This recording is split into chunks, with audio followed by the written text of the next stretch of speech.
అతి పవిత్రమైన ధనుర్మాసంలో మహావిష్ణువును స్తుతిస్తూ భజన చేయడం ఎంతో పుణ్యఫలమని విశ్రాంత ఉపాధ్యాయులు డాక్టర్ విద్వాన్ కస్పా పద్మనాభం అన్నారు.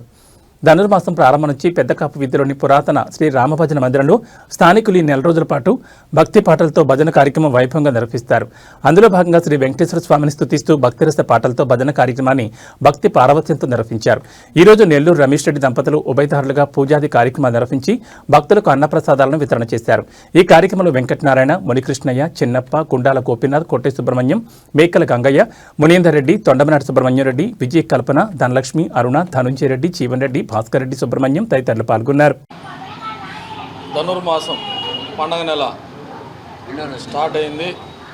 దానిలో భాగంగానే ప్రతిరోజు పెద్దకాపు వీధి రామ భజన మందిరంలో ఉదయం 5 నుంచే స్వామివారికి ప్రత్యేక అభిషేక పూజలు చేసి 5 నుంచి 7:30, 8 వరకు భజన కళాకారులు దాదాపు 30 సంవత్సరాలుగా ఈ భజన కళాకారులు ఈ పురాతన ఆలయంలో ఈ ధనుర్మాసంలో భజనలు చేస్తున్నారు. అలాగే ప్రతి శనివారం కూడా సాయంత్రం భజనలు చేస్తున్నారు.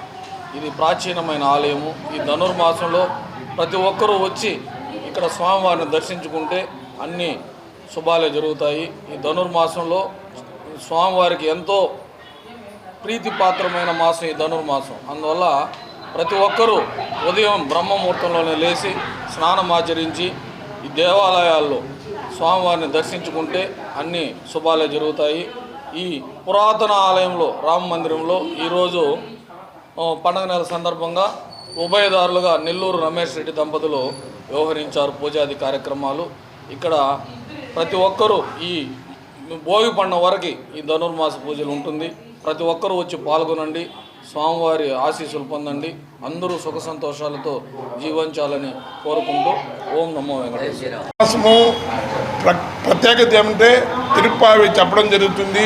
దేవస్థానంలో కూడా 233 నుంచి చెప్తున్నారు. ధనుర్మాసం అంటే పండగ నెల. ఏ కార్యక్రమాలు చేయకుండా, పెళ్ళిళ్ళు కానీ, ఏ శుభకార్యాలు కానీ, ఏది కానీ చేయకుండా ఒక భగవంతుడి మీద మనసు పెట్టి చేయాలి. ఎందుకంటే ఈ గాలులు సరిగా ఉండవు. ఆరోగ్యం మనం కాపాడుకోవాలంటే భగవంతుడు శరణ వేడాలనేసి ఆయన అనుగ్రహం కోసం, శరణాగతి కోసము మనం పాల్పడాలి. ఈ భజన మందిరంలో అద్భుతంగా పాడేవాళ్ళు ఉన్నారు, కళాకారులు ఉన్నారు.